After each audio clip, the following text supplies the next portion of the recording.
이번 영상에서는 2018년에 나온 골다공증 고위험 군용 주사제 이베니티에 대해 살펴보겠습니다.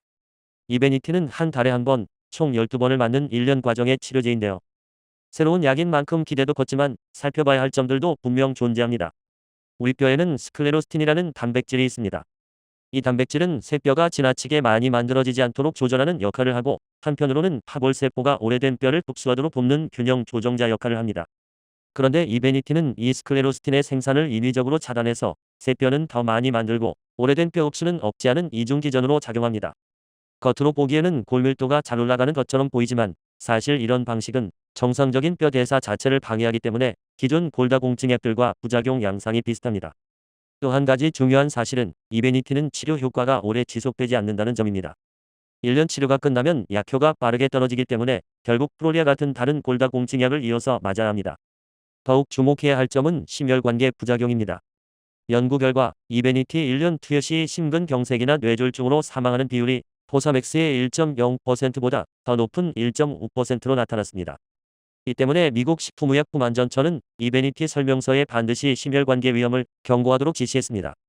또 옥스퍼드 대학의 대규모 연구에서도 스클레로스틴을 억제하는 약물은 전반적으로 심혈관계 질환 위험을 높인다고 발표했는데요. 이런 이유로 유럽의 약물사용자문위원회는 결국 이베니티의 유럽 내 판매를 금지했습니다. 정리해보면 이베니티는 단기간 골밀도를 높이는 효과는 있지만 효과가 오래가지 않고 심혈관계 부작용 가능성도 있어 안전한 약이라고 보기 어렵습니다. 이처럼 골다공증약들은 근본적인 문제를 해결하지 못하면서도 부작용 논란은 끊이지 않고 있습니다.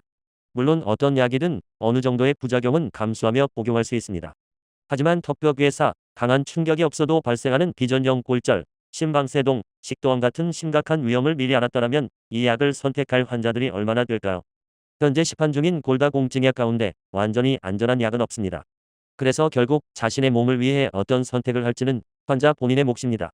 나는 괜찮겠지라는 생각으로 약을 복용했다가 예상치 못한 부작용을 겪는다면 얼마나 억울하겠습니까? 더불어 알아둘 점이 있습니다. 모든 약은 본래 중증 질환이나 응급 상황에서 사용하는 것입니다. 특히 폐경 후 나타나는 골다공증은 질병이라기보다 생활습관 변화로 충분히 개선 가능한 상태입니다. 운동, 체중 관리, 영양 조절 등으로 얼마든지 좋아질 수 있습니다. 이제는 의료 소비자도 적극적으로 자신의 건강을 선택해야 하는 시대입니다. 병원에서 준 약이라고 해서 무조건 복용하기보다 약의 장점보다 단점이 더 크다면 과감하게 거절할 줄 아는 지혜도 필요합니다. 의료진 역시 제약회사의 광고나 관행에 휘둘리기보다 해를 끼치지 말라는 히포크라테스의 정신을 되새기며 최선의 치료를 고민해야겠지요. 격언 하나로 이야기를 마무리하겠습니다. Better safe than sorry. 나중에 후회하는 것보다 지금 조심하는 것이 더 낫습니다.